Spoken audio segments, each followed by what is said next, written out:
Well, hello and welcome. Thank you to everyone for joining us today for this panel discussion about women in entrepreneurship.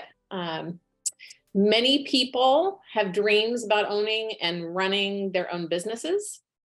The path to that kind of success varies widely. So today we have with us three panelists who have achieved this and are going to share with us some of their insights. Our hope in this is that we all learn about the process and perhaps find some tips and suggestions about some things that we maybe would not thought about or even considered. We also wanted to let you know that one of our planned panelists will not be able to join us today due to a family emergency, but she has graciously offered to be a connection for anybody who has questions. So the contact information for Sophia Jordan will still be up today. And with that, I'm going to introduce myself, and then our other moderator will, and then we'll have our panelists introduce themselves. So my name is Georgia Welch Cronin. I am with the Pratt Committee, and I am a professor of graphic design here at Bellevue University. And my name is Renee Granat, and I am one of the assistant deans in the College of Arts and Sciences, and I've been a member of the Pratt Committee for a long time. So on to our panelists. Sarah, would you like to go ahead and tell us a little bit about yourself and your business? Sure, yeah. My name is Sarah Cruz. I was a Pratt Award recipient in 2018. I started off focusing on teaching fitness and switched to more of a health aspect and went into wellness coaching. I launched my business in 2018 as Cruz Fitco, which you see up there. One of my lessons learned with launching a business is no one can say my last name. So I did rebrand as Active Living, which you see on my website there a couple of years ago. So last summer, I became a national board certified health and wellness coach. I do have a full-time job as a finance systems manager for a manufacturing company. And I also have, my husband and I have two teenagers still at home. So I really hope to bring a lens of, balancing that perspective of work and life and family to entrepreneurship. Wonderful. Thank you so much. Jennifer, how about you? Hi, I'm Jennifer Lee. Am I off mute? Yes, perfect. I launched Entry NB in October of 2021 after managing law firms in Omaha for 18 years. I got divorced in January of 2020. Of course, COVID hits 2 months later. I ended up remodeling a fixer-upper that I'd moved into and wanted to find something more interesting than the house numbers that existed, and Entry NB was born. I've been a full-time entrepreneur now for 1 year, and I have two girls that are 11 and 13. So I'll tell you a little bit more as we go along, but that's the short version. Wonderful. Thank you so much. Tiffany, how about you? Hey, everybody. My name is Tiffany Bittner. Sarah, I know how it feels to have nobody pronounce your last name correctly. Trust me. I started out in the floral industry when I was about 16 years old. It was just just a great part-time gig. I originally wanted to be a fashion designer, went to school for fashion and art. Found that was much more difficult to do in the Midwest without, having to just uproot and move to New York or LA. So I actually continued with flowers and started just kind of making a name for myself in the area. I opened up my business in 2015. It was a full brick and mortar shop. After about a year, my landlords actually changed my contract on me, and I lost my actual establishment. So I decided to switch to just weddings and events and just work out of my home, and kind of making that change and that focus. It really just, my business just exploded. I actually do still have a full-time job during the day. I actually work for the Knot worldwide, which is very helpful because I actually advertise on there, and that is primarily where I get most of my business. But yeah, business is still going strong. It's pretty seasonal here in Nebraska. COVID really hit me hard, but yeah, excited to be here. Thank you so much. So let's get started with some questions then. And for anybody viewing this, if you have questions, you can put them in the chat. We'll be checking that periodically. Sounds good. All right. Well, our first question for you ladies is, How do you use social media for your business, and what is the primary purpose if you do?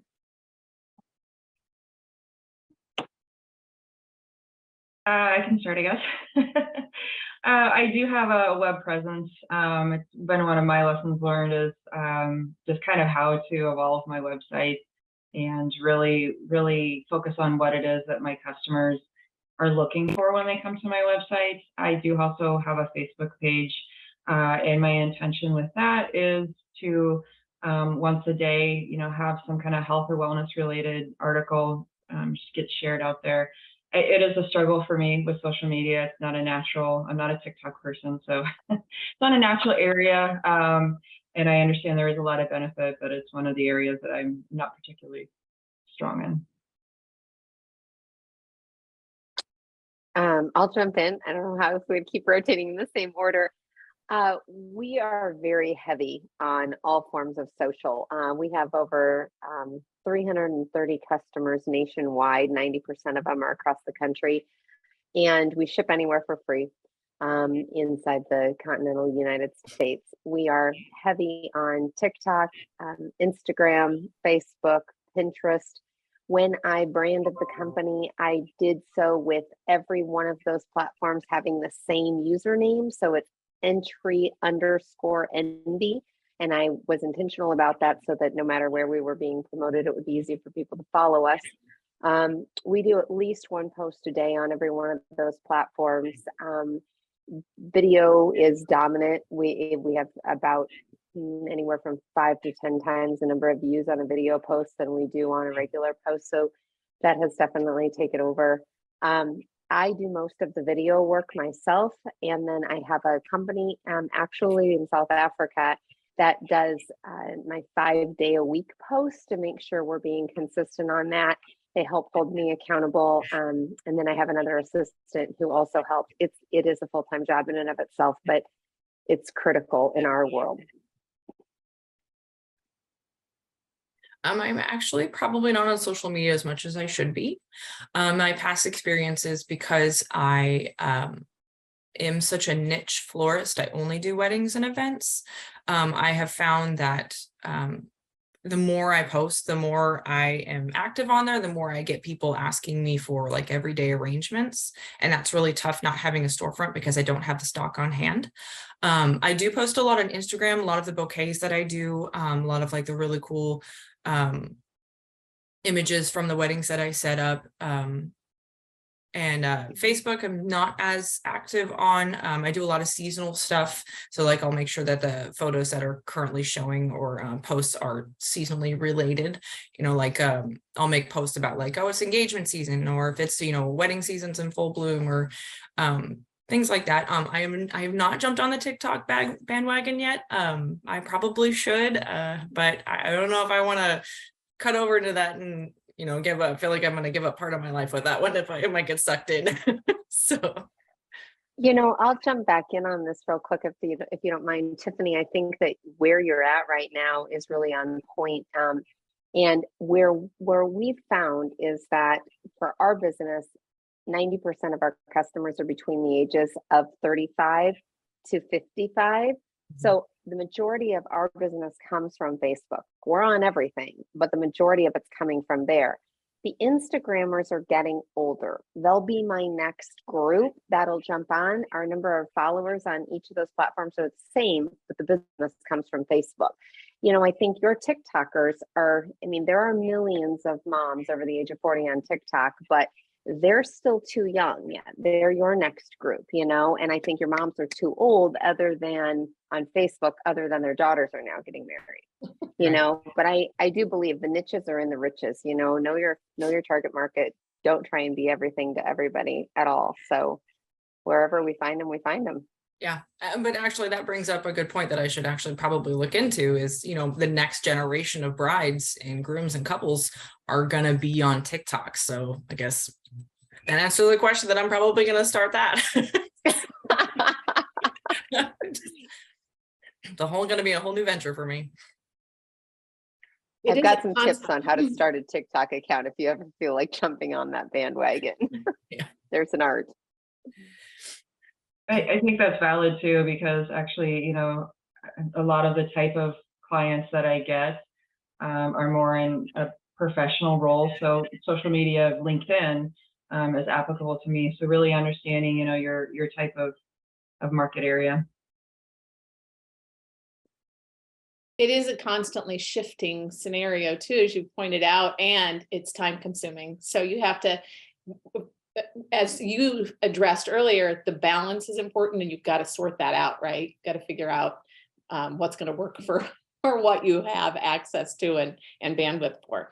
So kind of along with that, obviously the social media can be a form of promotion, but what other ways do any of you promote your businesses? What types of channels do you use? I currently contract most of my clients from an employee assistance program. So networking is really important that aspect. And then a lot of it is also, you know, word of mouth. You know, if you're doing, you know, a good service for a client, you know, they're going to be more encouraged to, you know, share. I learned these great habits through going through this process with the coach, and it may benefit me as a coach, but it may benefit other coaches as well. And that's kind of what's, you know, I really enjoy about the concept of coaching is you're not just, you know, bringing in clients for yourself, but you're also potentially influencing people to be open to working with somebody in the future. For us, it goes back to social. It's interesting. We do have a B2B product. We do exterior custom home signs as our expertise, and we have a home decor subscription model. So really at the end of the day, we're a home decor subscription company, but that subscription that ships seasonal and monthly faux floral decor can also go in our B2B product, which are custom business card holders. And in 2022, because it was our first baseline year of business, I threw everything at the wall and hoped that something would stick in there. And as much time as I spent in networking, the B2B side has not taken off yet. It seems like it's an obvious one, but realtors give our stuff for closing gifts. We've got people using them in Airbnbs. We've got people using them for some client referral gifts, but that's the smaller sector. The largest is the direct to consumer. So where we have found our number one customers are through affiliates and influencers that already built their platform, tens of thousands of women strong, and their specialty is home decor. And one of them specializes specifically in home decor subscription boxes. Of all of our growth that we've had online, she's responsible for about 50% of it. So it really is figuring out like where that niche is at and then going deep in there. We are not discounting the B2B side, but I am focusing 90% of my efforts this year on growing deeper in direct to consumer and carefully selecting strategic influencers and affiliates. There's a lot of people out there who are willing to promote your product in exchange for a free product, but you can go down a rabbit hole very quickly and end up giving away a lot without getting any return on investment. So you have to manage it. I probably get, I want to say like 95% of my clients and couples from the Knot. And then I get maybe a handful from Wedding Wire. So like online wedding platforms, advertisers, like the Knot, Wedding Wire, Zola. The majority of my business comes from them. I would say maybe only one or two at the most do I actually book through Facebook. A lot of them I will book through my website, but usually they've previously found me on the Knot or Wedding Wire and then have gone to my website to check out my social media and then just sent me a message through there. So again, you know, if I didn't have, you know, very, very little is through like word of mouth. I don't get a whole lot of repeat customers. So, but like, you know, if a bride has 8 bridesmaids, you know, and that one of them is getting married, there's a good chance that I'm going to get that connection just because, you know, they had a good experience with me and they recommend it. So I get a lot of that, or like sisters or brothers or things like that. But I mean, I would say maybe a handful a year, but for the most part, it's through the online wedding platforms of the Knot and Wedding Wire. Good. Well, I'm going to move us on to our next question. Jennifer, you kind of talked about this already, but are you all the sole employees of your businesses, or do you have staff? And if you have staff or don't have staff, will that be changing anytime in the future? For me, I'm the sole business owner. I do have a couple teenagers that I employ on occasion to do some light office work, or they're very creative with social media images. So for the most part, it's me.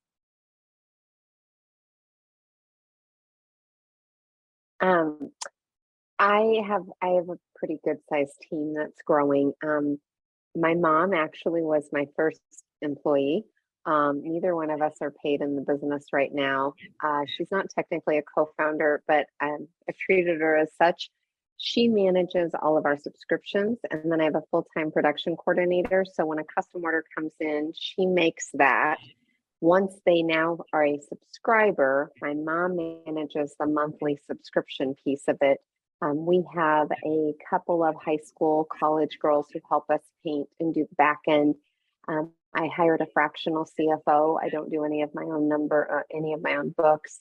And then, as I mentioned, I have social media in South Africa, and my developers are in Bangladesh and Pakistan. I hired both of those people through Fiverr, developed a relationship with them, and then continued that outside of it. I really built my business with international team members because I built it over 5 months while I was still managing a law firm full-time during the day, and the international people work during our night, so it worked better for me. Plus, it was at the fraction of a cost. So I'm a huge believer in building a team as fast as you can, because you, as a business owner, have to make sure you're spending the highest, best, most effective use of your time always. And for me, that's on business development. So I need to stay in my lane on that as much as possible. I am currently my only employee. I do have a couple, like, I don't want to call, like, designers that I contract when I have bigger weddings. I'll have them come in and they'll just kind of help me, like, I've got 27 boutonnieres that we got to do for this, this is what it's going to look like. And they just kind of shuffle them out for me. I do have some delivery drivers that I contract. If I've got, like, multiple weddings and maybe one is just a drop off, or I've got a bigger event and it's just a drop off. I do plan on hiring somebody this year to actually kind of, work with everything, start with consultations, do the designing, do everything, and kind of just, take a hold of all of that. So that way I can start to really grow and double the business that I can take, instead of, only limiting to myself to like 1 or 2 weddings a weekend. Now I can do 3 or 4 because I've got another person doing that. I also, in the instance of, like, if something happens to me, or if I'm, unavailable for some reason, I do have that backup person. So I'm definitely at that point where I've got somebody that I'm starting to train and really bring on full time, which is cool. Yeah, definitely. I think that also shifts, right, over time. And the more your business grows, the more you start to realize that you may need to delegate some things. So I guess my question to all of you again here is, how do you determine what you want to delegate and what you want to run when you have that choice? Yeah, I think I'll just kind of add to what Jennifer said too, really focusing on, your area. So what I do really well is the coaching. I do not do marketing well. So I haven't yet, got an outside help for marketing yet, but that's something that I am planning on doing. And then I try to do my books for the most part, but there's certain pieces of the financial aspect that I do delegate out and get outside help for. So I think it really is important to kind of balance that, aspect of what could you learn and figure out on your own, but is it worth your time too? So there's things that I am a little bit better at, like with website development and so forth, but there's other areas. Marketing is one of those areas that I would definitely pursue outside help.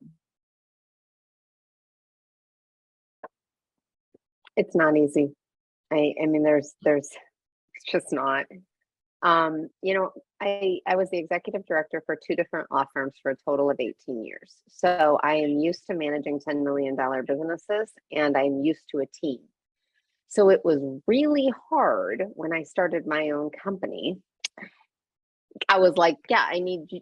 Oh, there is nobody to do that, right? Like there is nobody. This was me in the middle of the night working with Bangladesh and Pakistan and, Ethiopia and, wherever, Philippines and all over the world, because that was my help, right? And I was only paying them between $6 and $8 an hour, depending on what they were doing. My developers were between 20 and 30, depending on what I'm having them do. But I mean, again, I had my logo done by, Fiverr for $45. Like it was a shoestring budget to get this business started. So you just kind of have to keep growing into it. What I have always done for managing the law firms that I've done, and it's not, managing law firms is not easy. Working for lawyers is not easy. And I always made decisions in the best interest of the business.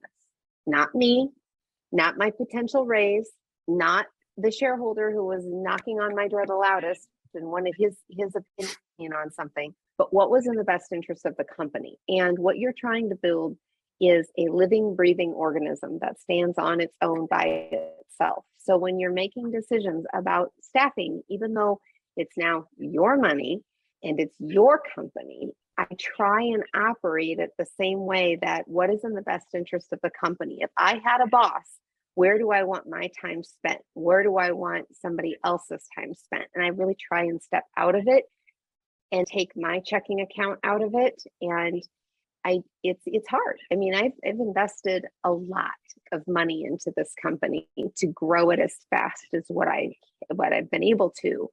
But the challenge with our type of business that I launched is I have to become a dominant player in the market, or it will die. It is a very replicable business.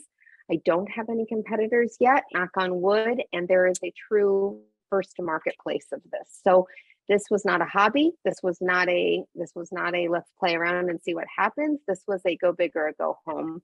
And I've treated every single step very strategically with that in mind. So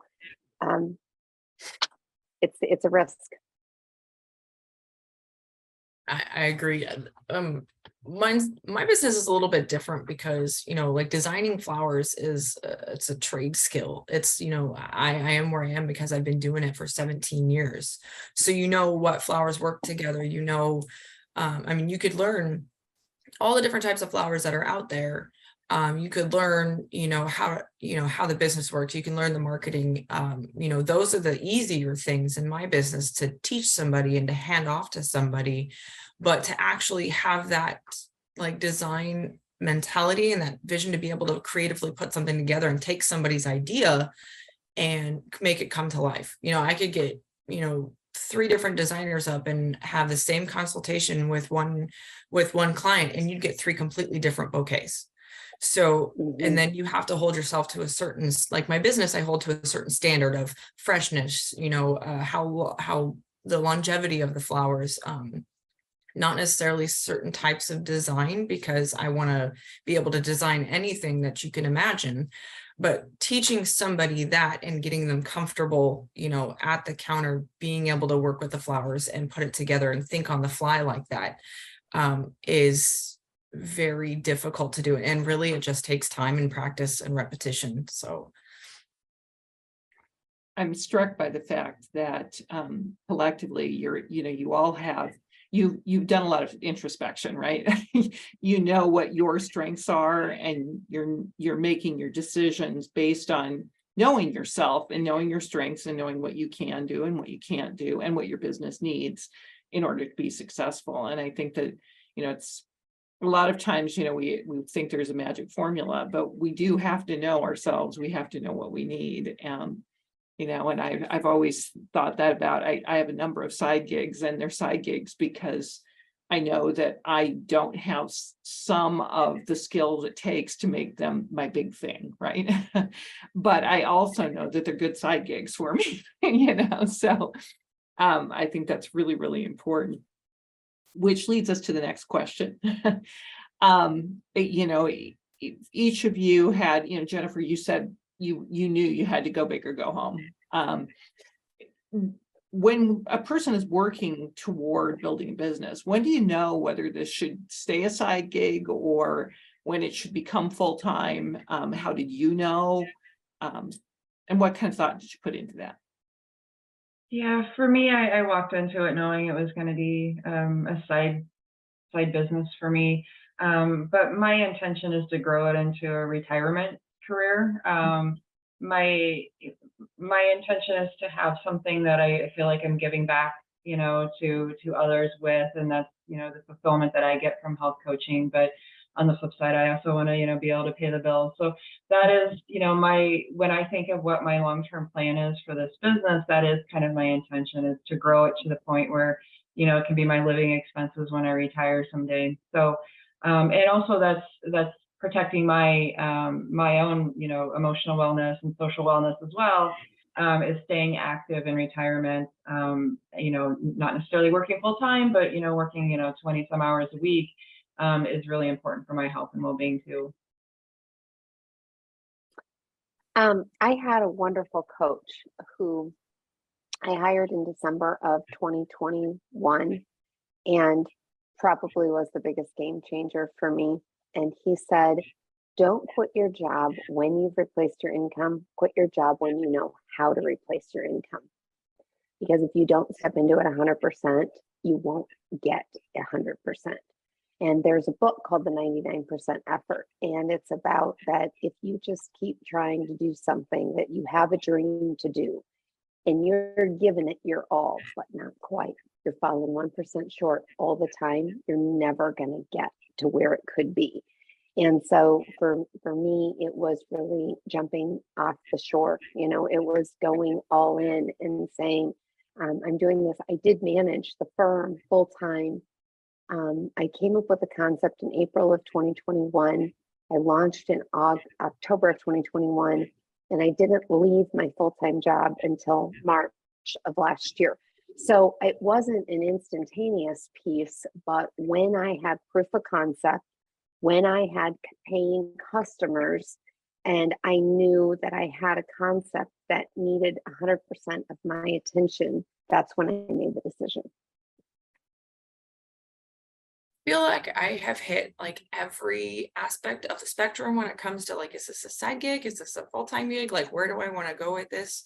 When I first started my flower shop, I actually made the decision because I had a really bad experience with an employee that I was working with, and I decided to quit where I was. And I was like, you know what? I've been doing this long enough. I could open this full time. This is what I want to do. So I found a location. I had the full brick and mortar shop. I did everything, walk-ins, weddings, every day. I was there, open to close, even sometimes, up until like 3 a.m. And this was my plan. And not even a year in, my landlords had told me, they're like, somebody wants your bay in the bay next door. So we're basically giving you a 30-day notice. And I'm still being, a business under, the first year, I had no money to go put down on a new place and do all the build out all over again and all that. So I really had to rethink my whole plan.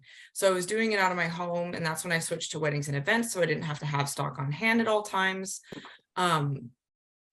Being able to do that, I also knew that, I didn't make enough money to really give myself like health insurance and things like that.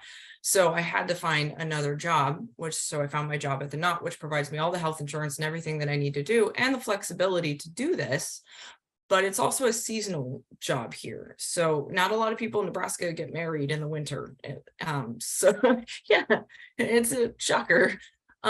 So, come spring to November, I'm super busy every weekend, and I can take, as many weddings as I can handle, or I could just not book them at all.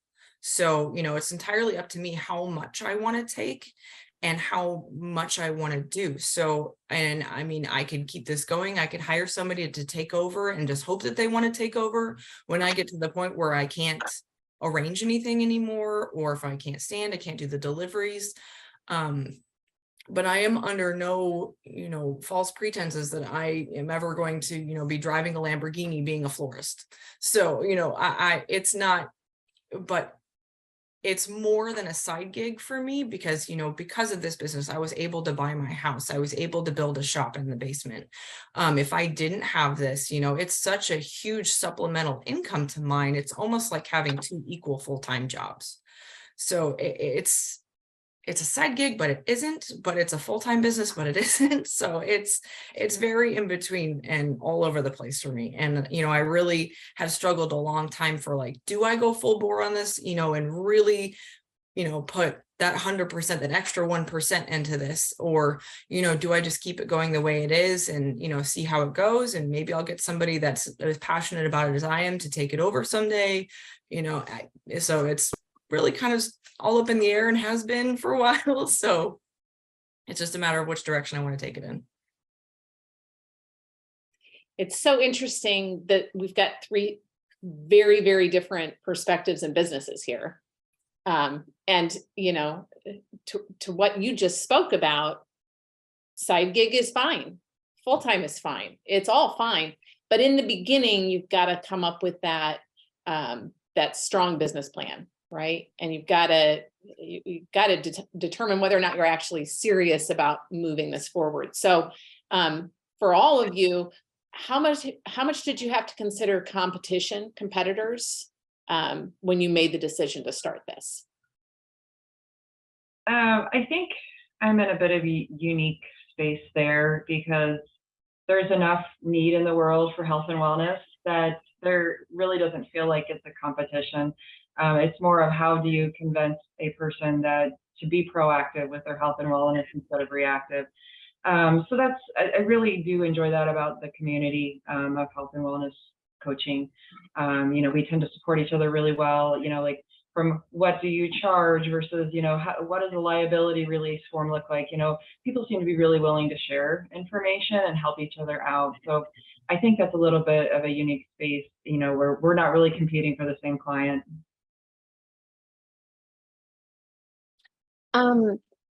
We were really unique. I started this company because there wasn't anyone else providing what I wanted. I was my own first customer. So we are the only custom exterior home decor subscription company. We're the only faux floral subscription company, believe it or not. And we are the only sign manufacturer that's doing both house numbers and monograms and last names. And we're the only custom business card holder. So, these are all early entry marketplaces. And, I developed the company just on that foundation that there isn't anybody else. So there's a need in the market. I knew I wasn't the only busy mom who cared what her front porch looked like, who didn't have time to go buy a wreath every single time or make one like Tiffany could, but or just caring, right? And this was easy, and we bring joy to people's homes every month. We do a lot of work in assisted living facilities and nursing homes. What do you get your 85-year-old grandma?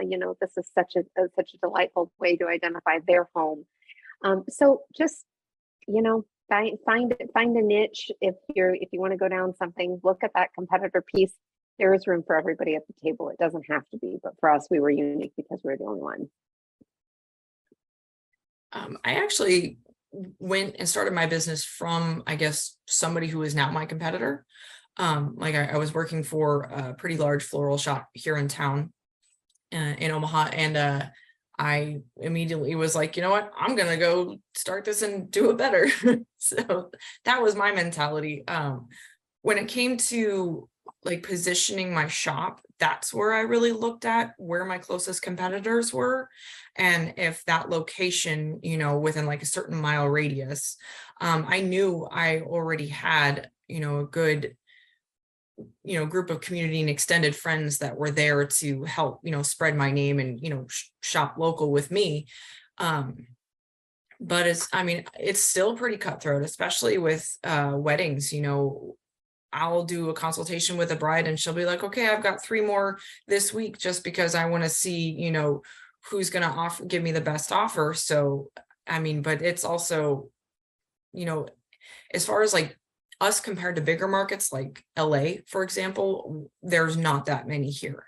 And, the fact that I'm willing to drive down to Lincoln or Columbus or, sometimes even as far as Grand Island or Kearney, that really helps it too. The fact that if you go out into those smaller towns, there's not a lot of floral opportunities out there. So I really like to market out there as well. Excellent. When we think about entrepreneurship, one of the things that, you get all the people out there on Shark Tank figuring out how to fund themselves. What considerations did you all have regarding funding when you were starting out? Yeah, for me, I mean, I just felt incredibly fortunate to receive the Pratt Award to get me started. As you're getting started, whether it's, setting up an LLC or, professional liability insurance. In my case, I needed some continuing education, and that's ongoing. I'm constantly doing continuing education. So, I think I definitely would not be where I am today had I not gone with the Pratt Award and received that. And I've always kind of taken the approach, since this is a side business for me, that I can only invest in what I make, so if I'm not having a very profitable year, then I'm not able to invest in continuing education and continuing to grow. So I really focus on, staying sustainable in that aspect. So having the funding, to get started was just incredibly great opportunity. I think the purpose of this panel is to be honest for women who are thinking about going into business, for themselves, or maybe growing or whatnot. And so, in full transparency, I think if I would have known how hard and how expensive this endeavor would have been, I don't think I would have done it. And I'm glad that I didn't know, because I don't regret that I didn't. But it was 4 times as much energy, emotion, mental, physical, spiritual, and financial investment than what I ever would have thought. And so I think that there's a lot of people who go into it thinking, yeah, it's gonna be hard. I'm gonna own my business. No, you don't even know hard. That it's going to be, financially risky. You don't even know that risk, right? And the mental strength that you have to do what I'm doing right now and not be so scared to turn around is not describable unless you've talked to somebody who's done it. So for me, I already had a 6-figure corporate income job. Okay, so when I started this business for the first year, every single dime that I was not using as an essential living expense, I was investing into this company.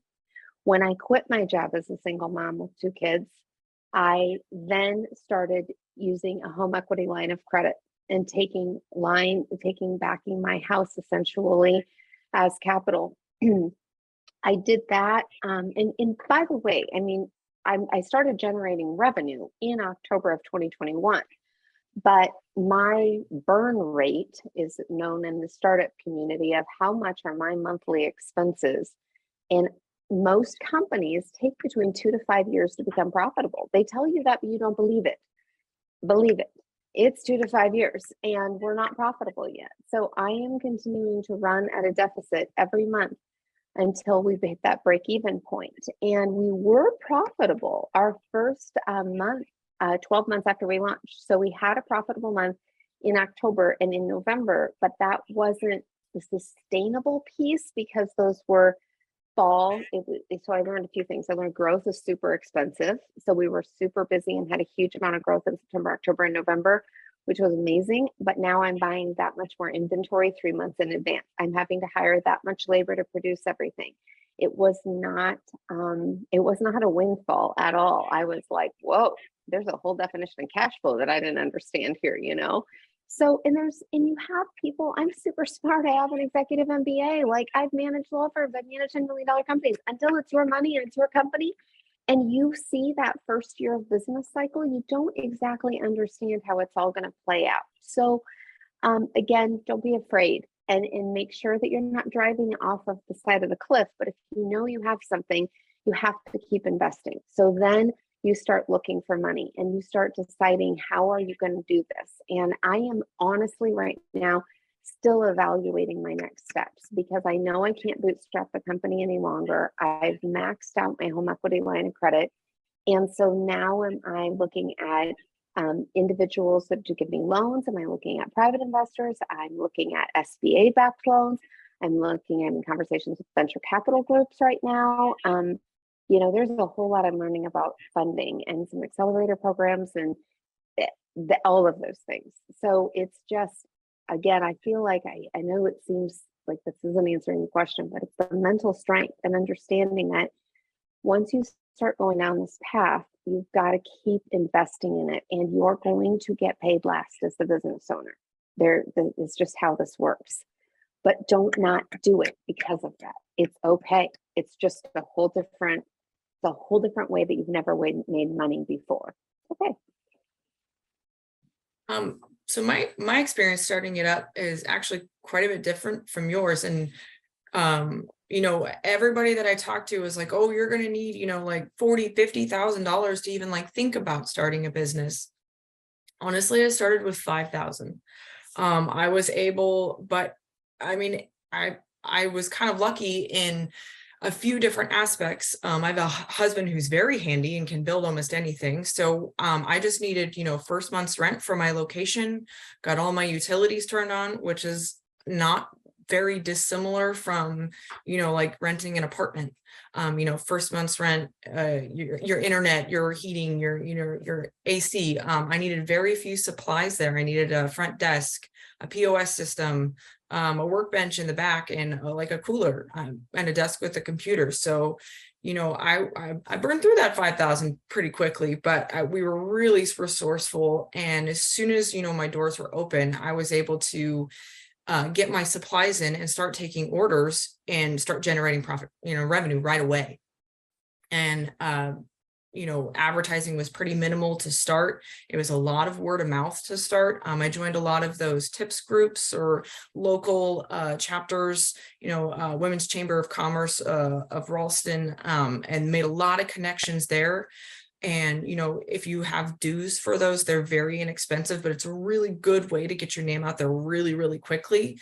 But yeah, and then I was a Pratt Award recipient, and, you know, that was astronomical for me as well. I was able to, you know, buy a delivery van where I could blast my name on the side of it and drive around town. I could invest a little bit more in advertising. So, you know, it was just a matter of, you know, everybody was telling me you need tens of thousands of dollars, but I was like, you know what, I did the numbers and I think we can make this work.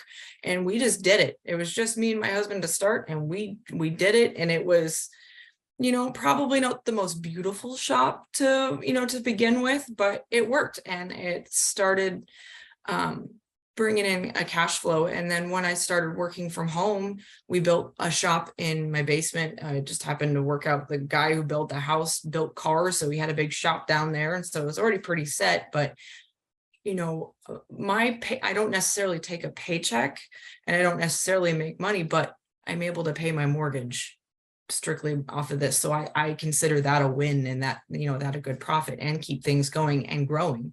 So, you know, don't get to, you know, those who are thinking, don't get discouraged thinking, you know, that, oh, if I start small and don't have this big, beautiful location to begin with, I'm not going to go anywhere. That's not the case. You know, you can, you know, if you're good at something and you like it and you're passionate about it, use that to drive you. Yes, like Jennifer said, it is mentally taxing, and, you know, like you can't put a price on that, but if it's something that you want to do and you know it can work, and you trust yourself that it can work, you can make it happen on a dime. Yeah, again, we get into the whole idea of the variability. Every situation is different. Your background makes a difference. Your experience makes a difference. And a lot of times I think you're showing us here that it can go smoothly like you thought it was going to, or you can have to pivot for better or for worse. Whether or not you can manage that pivot makes a difference, but all of it is based on, you know, your understanding and your preparedness, right? So this kind of runs into that. You've all made decisions about how to move forward with this and when. For all of you, did health insurance play any kind of a role in that? I mean, there's always expenses that you're not considering, and since we're we're, here to hopefully help people who are considering making a move. We want to make sure we cover some topics like that. Yeah, so for me, and by the way, transparency as well, it took about 3 years for me to be profitable too. So that's one thing that I have also shared with people as they're talking about starting a business. For me, it's definitely been a slow burn. So it's a continuous slow process. And with health insurance, that does play I think a big part in kind of the timing of when this becomes a retirement career. And that is probably the key factor for me. I have no doubt that if I spent 40 hours a week on this, that I could grow this, exponentially. But in reality, I have 10 hours a week on it right now. And part of that is because of the health insurance aspect. The health insurance was not nearly as much of an issue as what I thought it would be. That was actually surprising. So I've managed benefits for the law firms for all of these years, and it's interesting because I think that's what keeps a lot of people in their W-2 jobs. And when I realized how easy and inexpensive it was, my premiums, my company paid 75% of my health insurance premium to Blue Cross before I left. Okay, so I was responsible for 25%. When I left and got my own insurance in through the marketplace, my premium for me and my 2 kids was less. My full premium was less than what my 25% had been through the company. And so I was shocked. I bought $1 million life insurance policy for almost the exact same premium that I'd been paying from the additional voluntary. I think I had an extra $250,000 when I was there. So it was really interesting that the benefits had kept me there, and then they really weren't as valuable to me as like what I thought that they would be. Yes, I lost a 3% match on my 401k. I lost HSA funding that I was getting from my company, but not every company does that. And I don't have long-term disability. I did not pick that benefit back up. But other than that, no, I don't think it should be a barrier at all. Plus, I think that there's a consideration that I just really didn't understand the tax benefits of owning your own company, and you now are your own employee. How it impacts your taxes and what money you're actually making may make you qualified for health through state insurance for a period of time until your company is making money, because you're not. When I first started, I think I already had health insurance through like the marketplace on my own where I work, but it's pretty common that floral shops do not offer health insurance, and a lot of like 401ks, they're just not big enough to be able to do that. So I already had my own personal plan on my own. So I didn't really consider that when I first started. And now that I'm able to have a good balance between, working for the knot and working on my own, I've got great benefits through the knot. I've got, 401k, I've got, unlimited time off, and they know, and they're very encouraging of, wedding vendors if you have like a wedding side business. So they're very supportive of that. So I'm very fortunate in that. And I know that's a very rare occurrence that would happen. So I wish I could give better advice for that, but it just worked out for my current situation. Well, I think I guess the moral of the story is that shouldn't be something that should prevent people from making the leap, because it can be managed one way or another. Right. We're gonna run probably a little bit out of time here, Sue, so I'm gonna combine a couple of questions here, and that's who are your key mentors and who provides you your support network?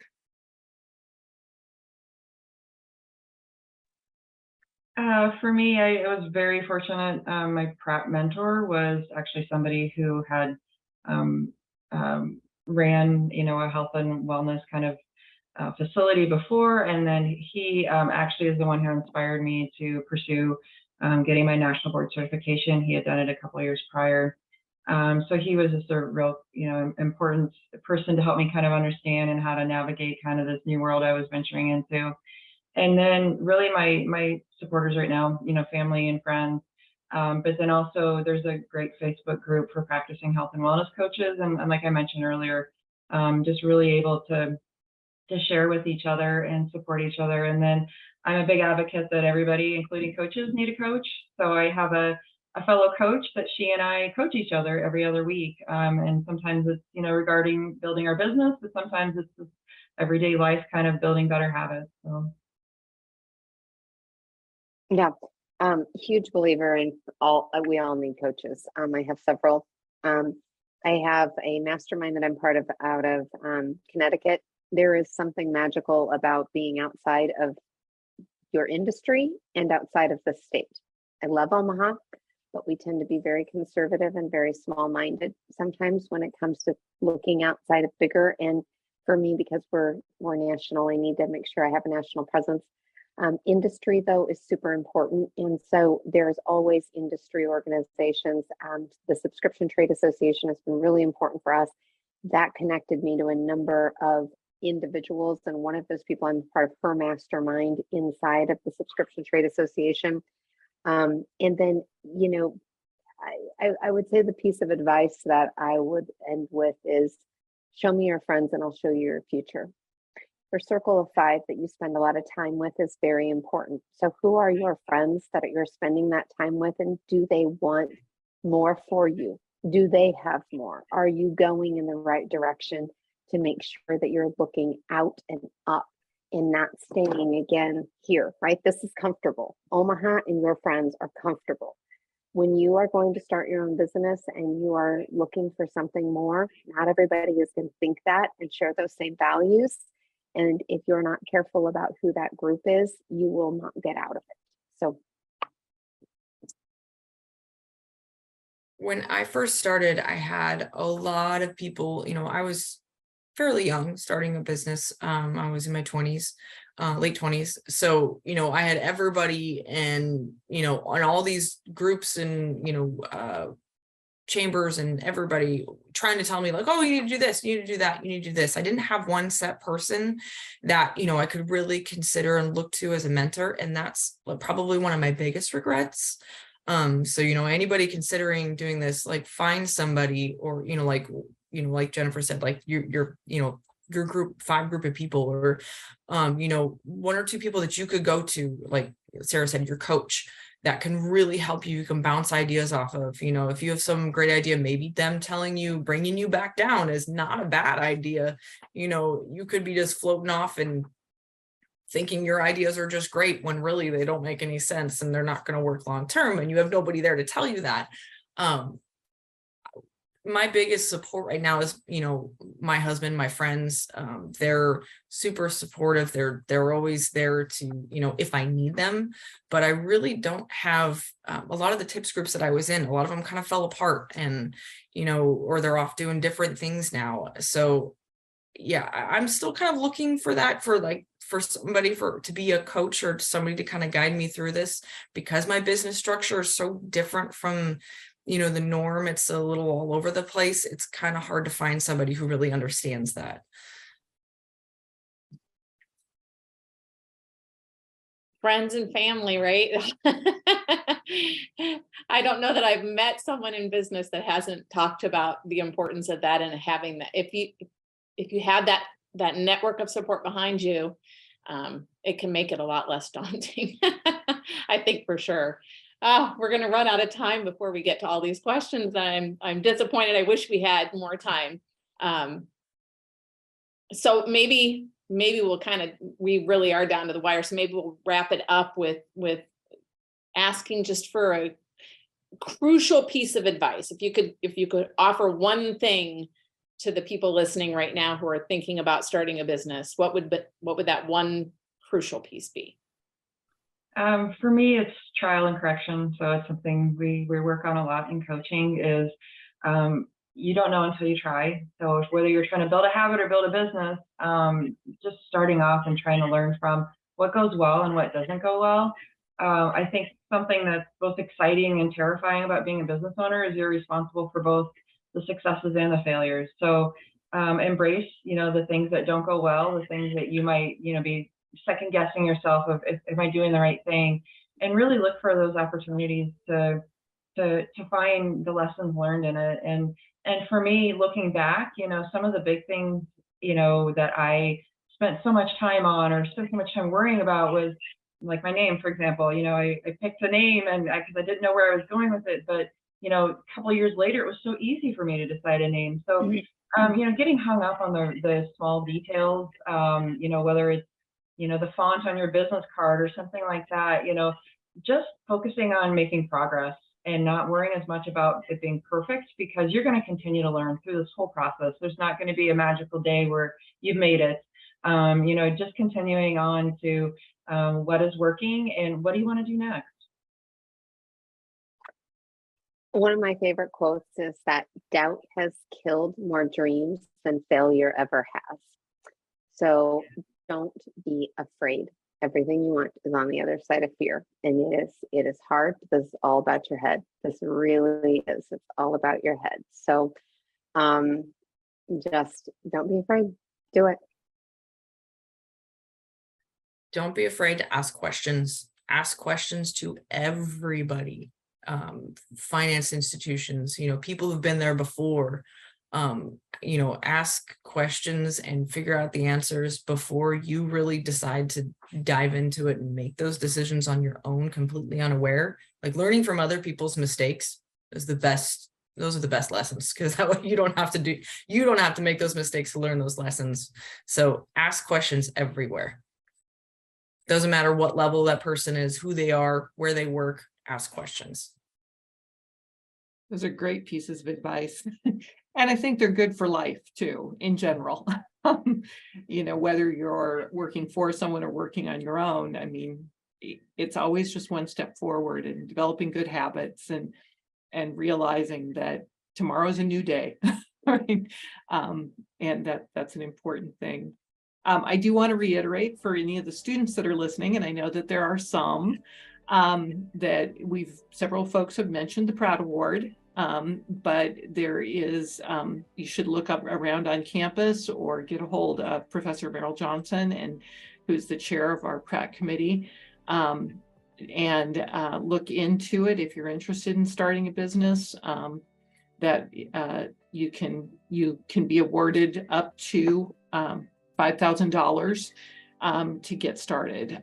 So it's important to consider applying and doing that. And Georgia, anything else you want to add before we close? I think just a big thank you to Sarah, Jennifer, Tiffany. This has been marvelous, and I'm sure I've learned a lot, and I'm sure anybody listening has as well. Thank you so much for your time. Thank you for the opportunity. Thank you, ladies.